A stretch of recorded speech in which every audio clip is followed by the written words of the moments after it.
Alhamdulillah, alhamdulillah Zat. Nih, Masya Allah nih Zat, kita mau bahas buku yang antum tulis problem solving rumah tangga.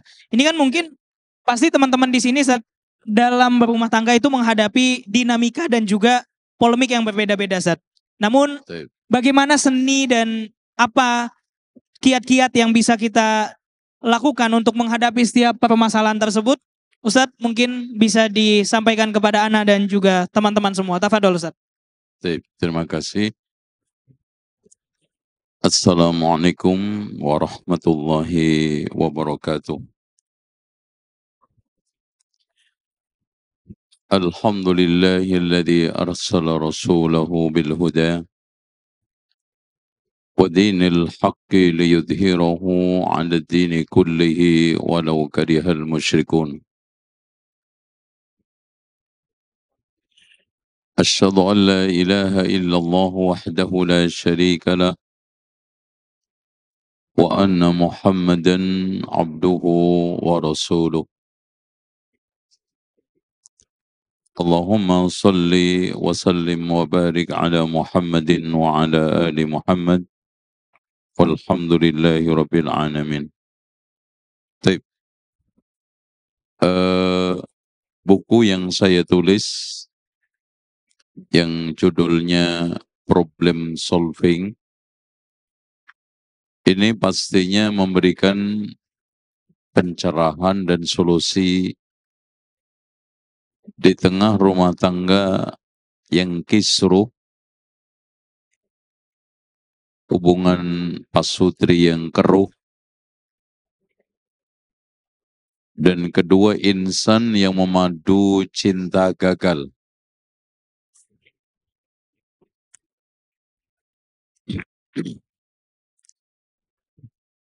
Tidak sedikit rumah tangga kaum muslimin ambruk,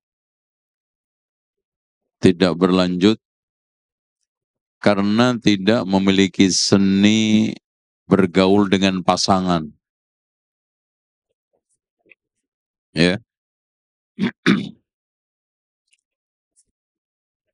Makanya di dalam buku yang saya tulis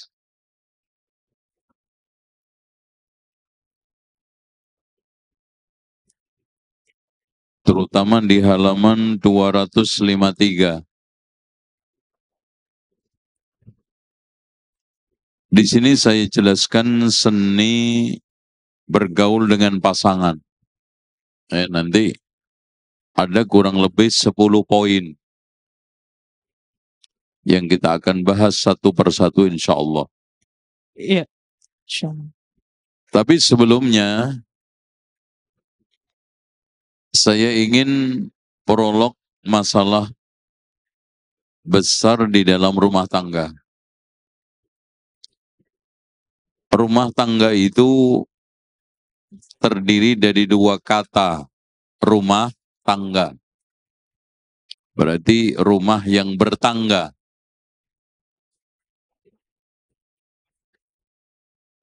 Dan orang kita, bangsa Indonesia, kaum muslimin di Indonesia ini memilih kalimat itu bukan kebetulan. Dipilihnya kalimat rumah tangga.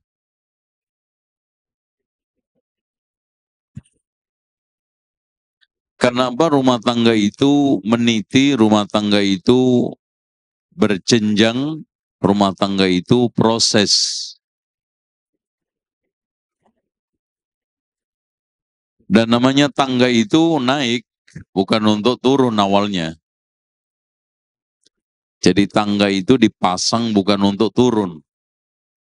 Awalnya tangga itu dipasang untuk naik. Alias rumah tangga itu harusnya ada peningkatan. Tambah waktu, tambah umur harus makin matang.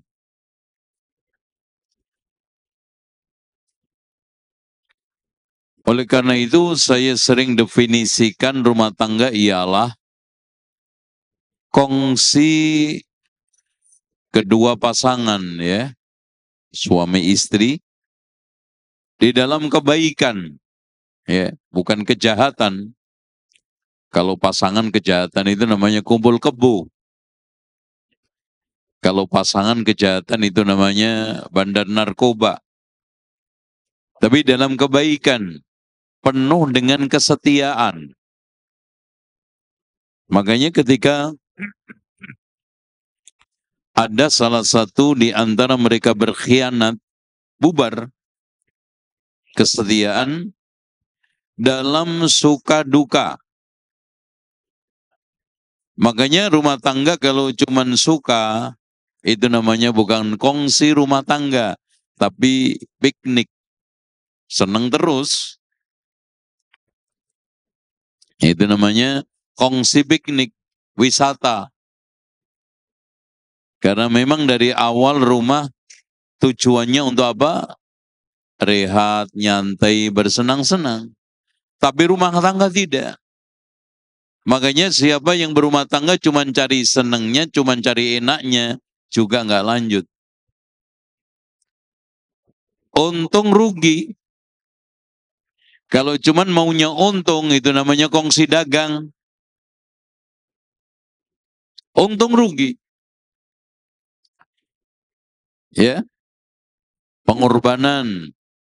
Bisa pikiran, bisa batin, bisa harta, materi, apa aja, bahkan karir. Karena demi kepentingan rumah tangga, meski karir saya sedang melejit, saya turun. Demi rumah tangga. Untung rugi. Di dalam rangka untuk memantik kebahagiaan dunia akhirat. Nah ini. Di dalam rangka untuk memantik kebahagiaan dunia akhirat. Jadi kita bukan sedang memandu cinta kasih sesaat. Dan orientasinya bukan hanya dunia, kenikmatan sesaat.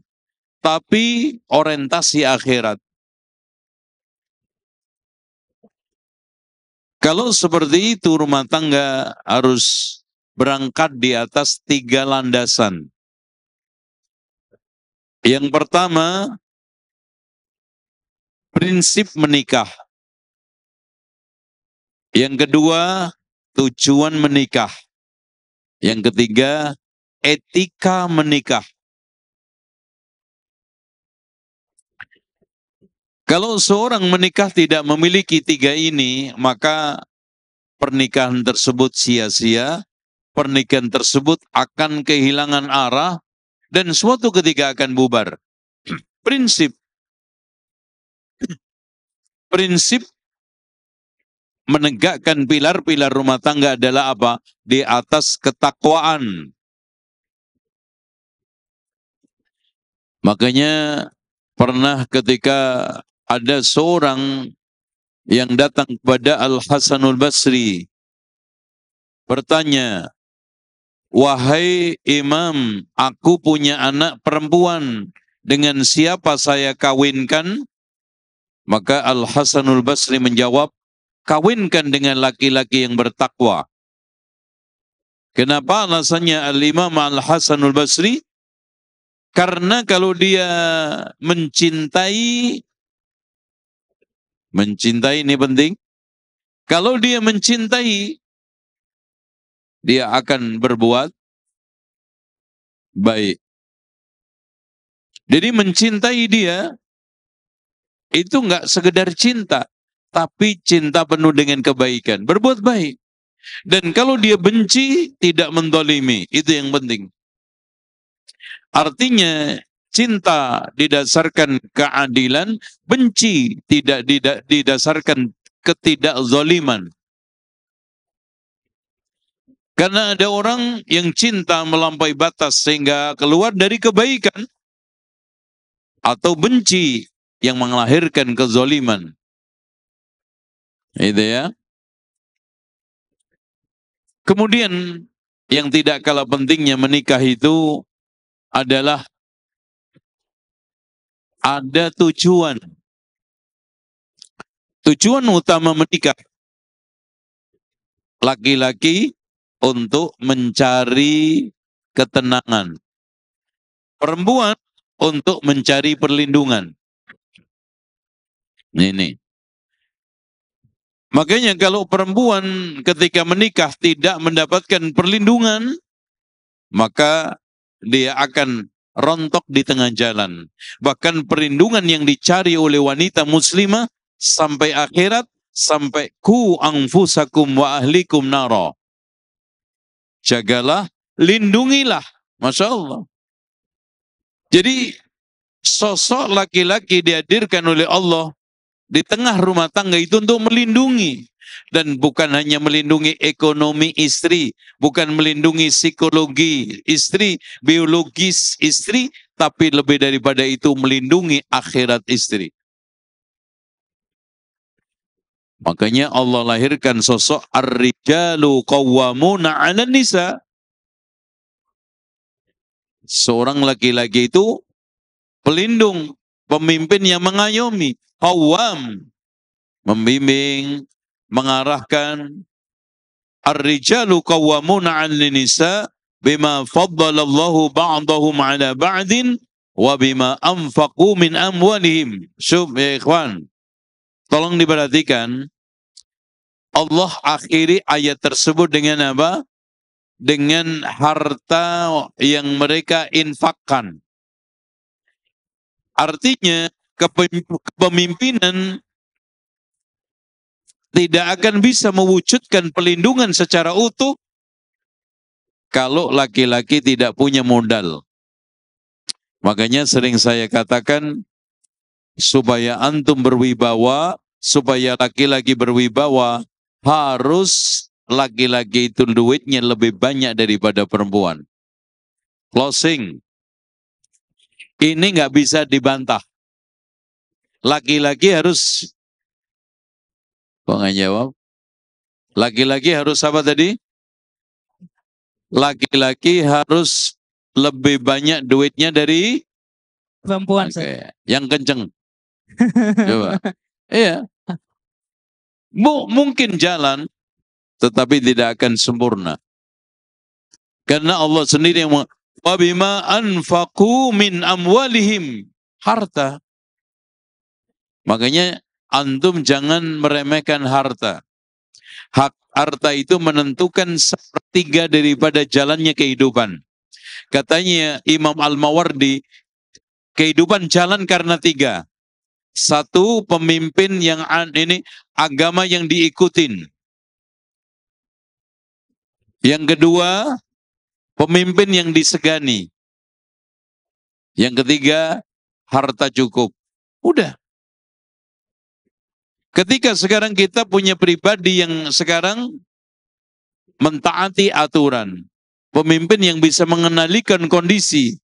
Dalam bahasa kita itu, mereka itu punya kekuatan moral, kekuatan intelektual, ya, dan kekuatan-kekuatan lainnya, ya, sehingga di tengah masyarakat itu punya legitimasi.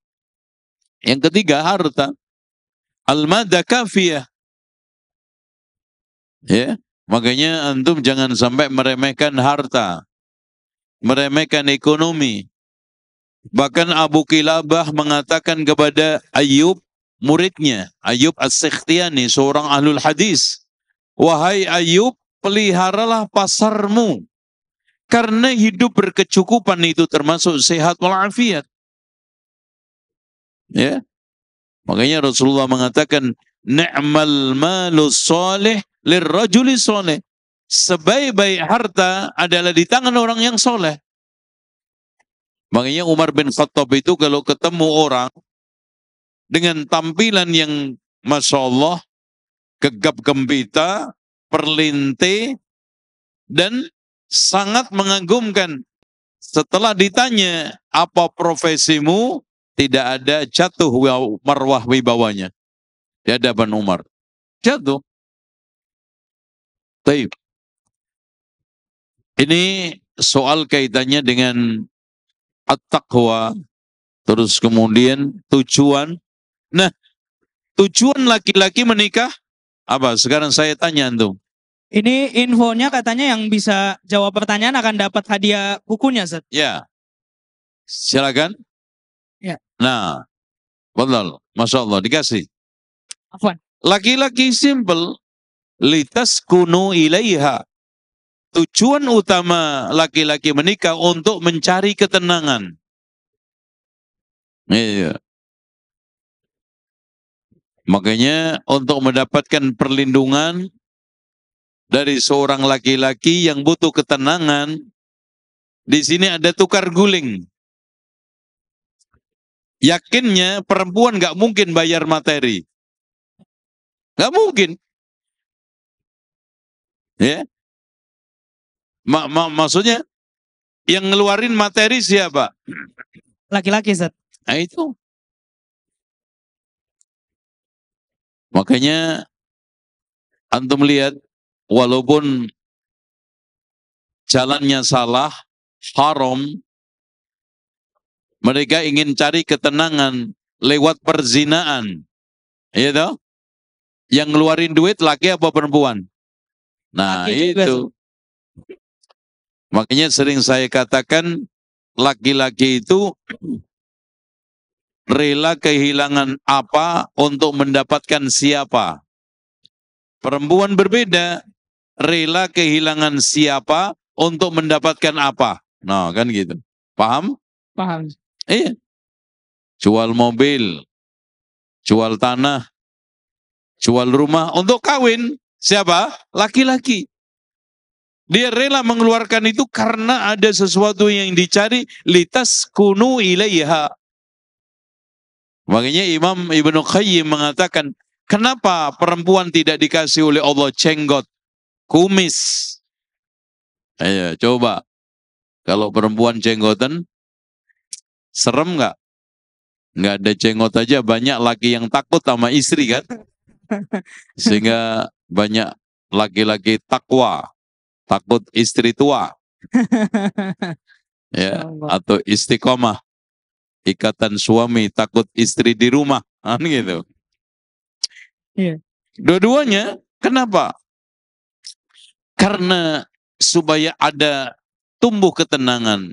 Ketenangan itu bisa zahir, ya, dibikin kecantikannya, masya Allah, ya, tubuhnya menggoda, ketenangan.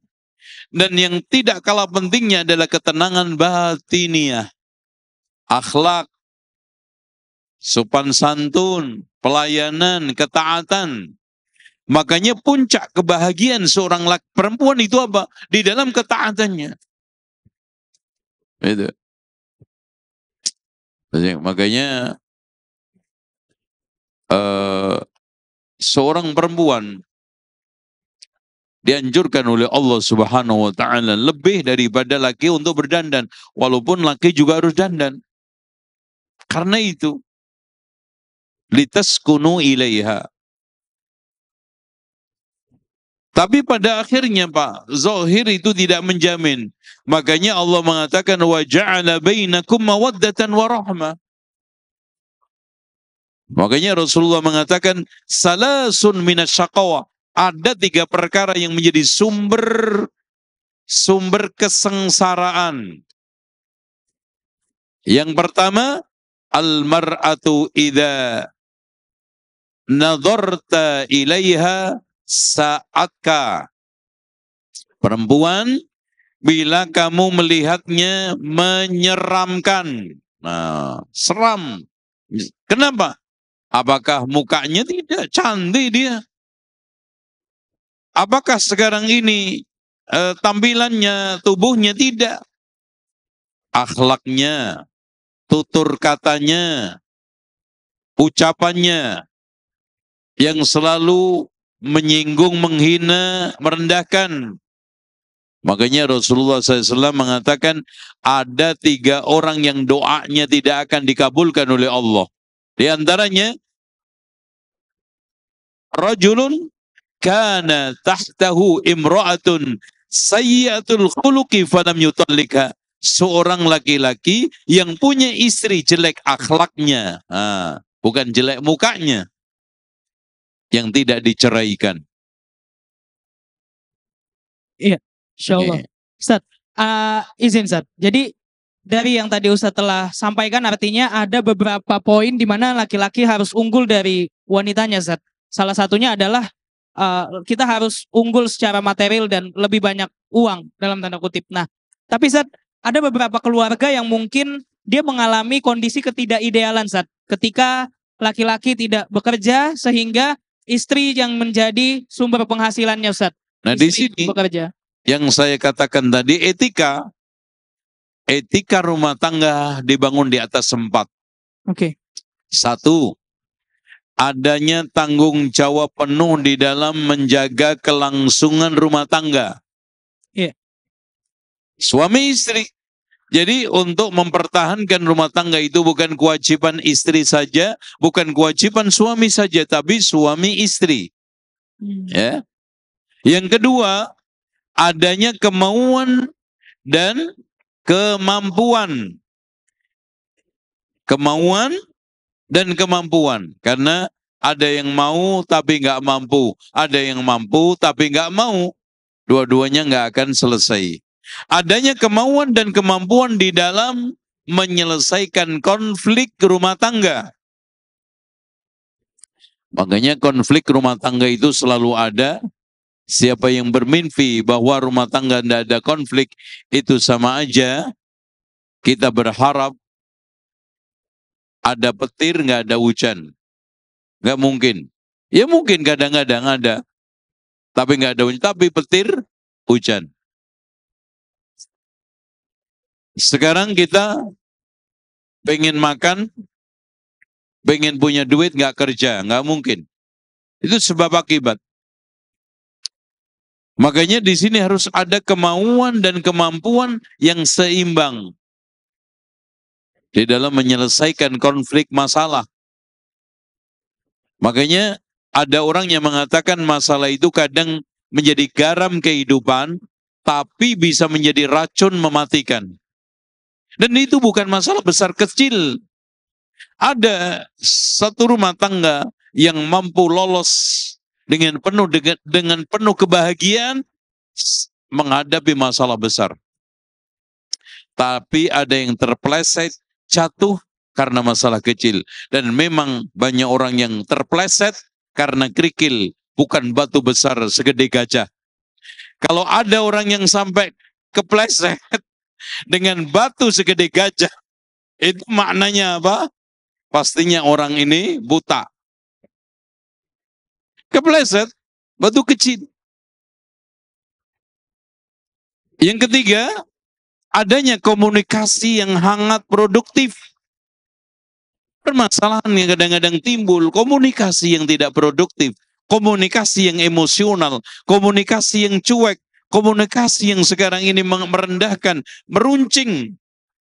Itu yang sekarang jadi masalah. Nah, yang ketiga, memiliki pandangan yang realistis, tuntutan yang kompromistis. Kalau ini etika ditegakkan di dalam rumah tangga, insya Allah jalan. Itu ya. Taib, Ustaz. Nah, tapi kita kembali lagi ke konsep, ini kan sebenarnya kita hidup ini untuk diuji, Ustaz. Ujian itu nggak akan lepas sampai nantinya kita wafat. Gimana ketika rumah tangga kita sedang diuji, yang mana kita akan menghadapi masalah, kemudian keluar, terus bertemu dengan masalah lagi, Ustaz. Mungkin yang jadi pertanyaan, bagaimana sikapnya agar kita tetap bisa tenang, kita tetap bisa bekerja sama dengan pasangan kita untuk menghadapi setiap polemik dan masalah dalam rumah tangga, Ustaz. Ya, ini masuk ke dalam masalah atau di bukunya halaman 253. Harus ada seni. Main bola itu, Pak, ternyata bukan sekedar otot. Main bola itu ternyata nomor satu adalah strateginya. Orang bekerja, hatta walaupun hanya sekedar kuli bangunan, ternyata ada tekniknya untuk memasang bata supaya rapi dan kuat. Nah ini yang kadang-kadang tidak dipahami, tidak dianggap Bahkan dianggap sepele. Rumah tangga nggak mungkin, nggak ada tekniknya, nggak ada strateginya. Contoh aja Pak, antum memasukkan motor ke rumah antum gede, oke. Rumah kecil, ada teknisnya. Ya, bagaimana motor ini supaya tidak dicolong maling, dimasukin rumah kontrakan. Ada tekniknya. Nyetir, ada tekniknya. Nah, inilah yang disebut dengan seni kita. Ini yang disebut dengan bagaimana kita itu mencari solusi di tengah permasalahan yang sangat pelik dan konflik yang sangat yang sangat dahsyat. Apa yang kita lakukan? Pertama, jangan membayangkan kesempurnaan. Itu satu. Ya. Jadi ketika kita menikah, yang kita bayangkan, yang kita cari adalah kesempurnaan, maka pada saat itu dia akan seumur hidup menikah dengan penuh kekecewaan. Ya. Kenapa? Karena ternyata orang itu makin lama makin bergaul, makin lama dia itu ketemu, makin lama bersinggungan, makin lama berinteraksi, itu bukan makin tampak kelebihan masing-masing, kecuali Rasulullah. Makanya subhanallah, sekian ribu sahabat bergaul bersahabat dengan Rasulullah, nggak ada kalimat-kalimat negatif. Bahkan semuanya pujian, semuanya sanjungan, semuanya apresiasi positif terhadap Rasulullah. Karena memang makin lama kita dekat bersanding dengan Rasulullah, itu makin tampak kesempurnaannya. Kita sebaliknya. Rasa hormat, rasa menghargai, pandangan-pandangan penuh dengan kewibawaan, sanjungan, menjaga marwah, itu rontok satu persatu demi hari demi waktu. Apalagi dia itu menuntut serba sempurna. Makanya laki-laki atau perempuan yang perfect, yang selalu pengen sempurna, yang selalu pengen lengkap, itu selalu gagal di dalam kehidupannya. Jadi perfeksionisme itu aliran hanya kita bisa terapkan secara ideal itu cuma satu Pak. Di acara I.O. Ini acara wedding, acara pameran itu. Iya, benar Ustaz. Selain itu sulit. Nggak ada secara realitas orang itu bisa seperti bayangan kita, seperti keinginan kita, seperti apa yang sudah kita patok. Contoh aja cara ketawa. Nggak salah sebetulnya orang itu ketawa. Cuman bagi saya ketawa orang tersebut ganggu. Kayak keledai. Padahal saya ketawa biasa aja. Dimanapun saya juga ketawa. Tapi bagi orang lain ketawa saya ini bermasalah. Nggak ada. Apalagi pasangan kita. Maka kuncinya jangan membayangkan kesempurnaan. Itu. Yang kedua, dengarkan pembicaraan pasangan. Rintian hati, keluhan curhatan. Kadang-kadang orang itu lebih egois. Apa yang saya inginkan, tidak pernah berpikir apa yang diinginkan oleh pasangan. Dia selalu menuntut hak, tetapi dia tidak pernah berbicara kewajiban apa yang sudah saya berikan kepada pasangan saya. Makanya hal-hal kadang-kadang mengendap. Ya, takut untuk mengungkapkan, tidak ada kesempatan untuk komunikasi, curhatan-curhatan yang menumpuk, akhirnya menjadi bom waktu. Maka di sini perlu ada rehat sejenak. Waktu kosong, ada saat untuk saling mendengarkan keluh kesah. Ya nggak harus kita itu duduk di hotel berbintang. Cukup kita waktu weekend atau ada longgar, ada kekosongan, duduk di tempat bakso, ngobrol, atau di taman, atau alhamdulillah ada kesempatan wisata, atau ada acara-acara seperti ini, coba dimanfaatkan untuk saling mencurhatkan masalah-masalah yang dihadapi. Sampai ada solusi, kalau kita itu sudah stagnan, beri catatan. 3 lembar folio A4, tulisan tangan aja, nggak usah tulis ketik.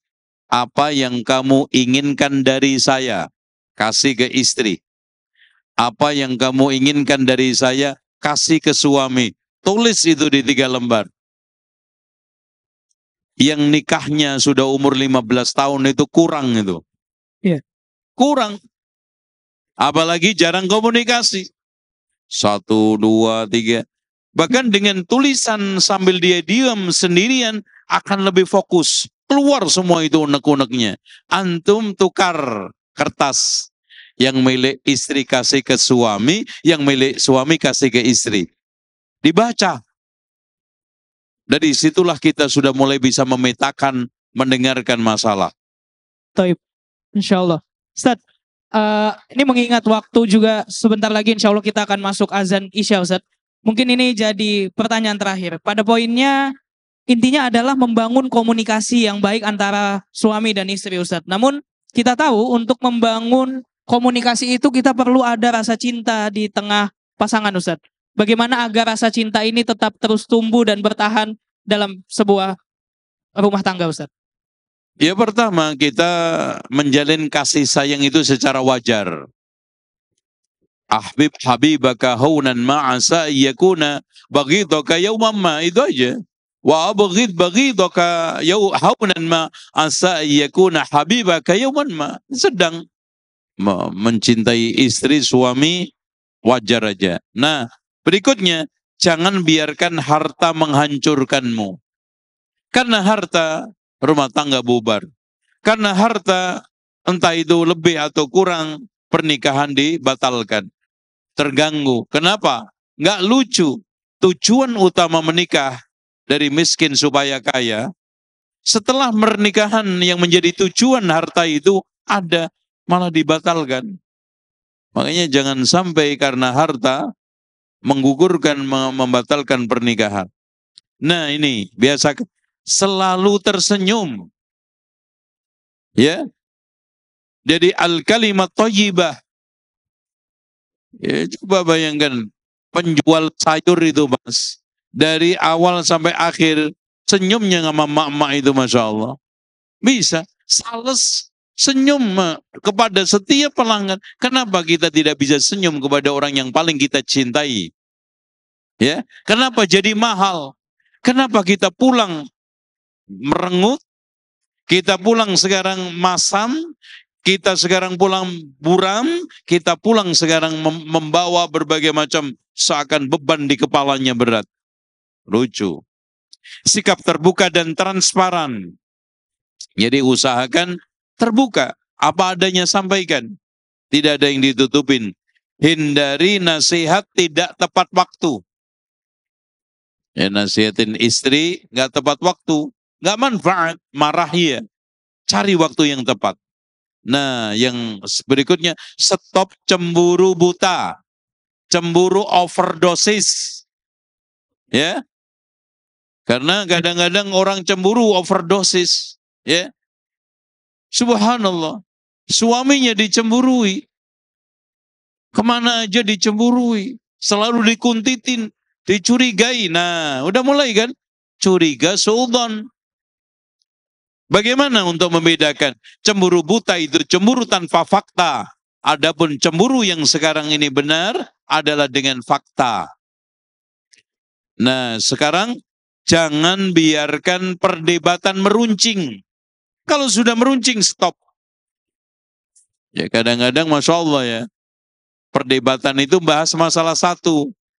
Di ujungnya 10 masalah muncul. Kenapa? Karena masalah yang kemarin dimunculin lagi, ngungkit lagi, diputar ulang lagi, subhanallah. Bahas masalah sepele, yaitu apa? Umpamanya masukkan anak ke sekolah. Masya Allah, Keluar itu pinjol, cudol, keluar semuanya. Kenapa kita tidak fokus pada satu masalah dan jangan biasakan membuat masalah itu meruncing. Nah, yang terakhir, tumbuhkan kepekaan jiwa, sensitivitas kita. Entah istri atau suami sedang tidur, sedang sakit, sedang tegang, sedang menghadapi masalah, hal-hal yang seperti ini insya Allah kita akan bisa mendapatkan hal kasih sayang cinta yang utuh biidznillah ya, insya Allah. Insya Allah. Barakallahu fikum Ustaz, jazakallah khair Ustaz. Mungkin singkat saja Ustaz, masih ada waktu. Kita buka sesi tanya jawab. Satu pertanyaan, silakan. Iya, silakan Mas.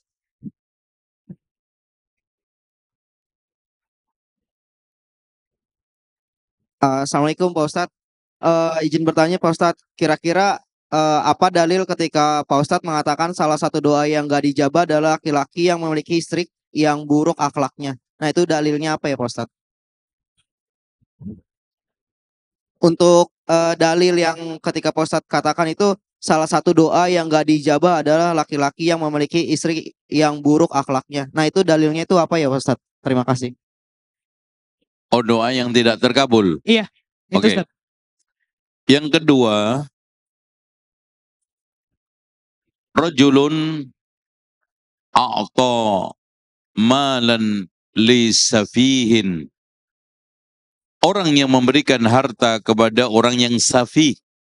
Safi itu apa? Kendor otaknya. Tidak berfungsi nalarnya. Ya, saya sering kasih contoh. Dulu saya ketika SD, masih ingat banget di kampung saya, ada orang jual ayam, ditawar 5.000, minta 3.000. Ditawar berapa? 5.000, minta 3.000. Kenapa? Karena 5.000 cuma 1 lembar, 3.000 3 lembar. Ini orang safi. Gak berhak, gak boleh antum kasih pasrahin harta. Dan yang ketiganya adalah rajulun a'tamanan li ghairihi biduni syahidin. Orang yang memberikan harta, menyerahkan harta ke orang lain tanpa saksi. Makanya antum kalau utang piutang, menyerahkan harta apapun, antum bikin saksi. Bukan soal nanti dia takut mengingkari, takut lupa, takut macam-macam atau mati. Yang paling utama adalah menyebabkan doa kita tidak dikabulkan oleh Allah Subhanahu wa taala. Gitu ya. Itu yang ingin saya sampaikan. Baik, jazakallah khair Ustaz atas ilmu dan juga waktu yang telah diberikan kepada kita semua dan juga Masya Allah. Ya, jazakallah khair. Baik, ini ada hadiah bagi yang bertanya. Dan teman-teman semua tentunya jazakumullah khairan atas perhatiannya. Semoga apa yang telah disampaikan bisa bermanfaat bagi kita semua. Dan tentu semoga Allah berikan kemudahan untuk kita menghadapi setiap polemik-polemik dalam rumah tangga. Kita tutup pertemuan kita dengan doa kafaratul majelis. Subhanakallahumma wa bihamdika. Asyhadu an la ilaha illa anta astaghfiruka wa atubu ilaik.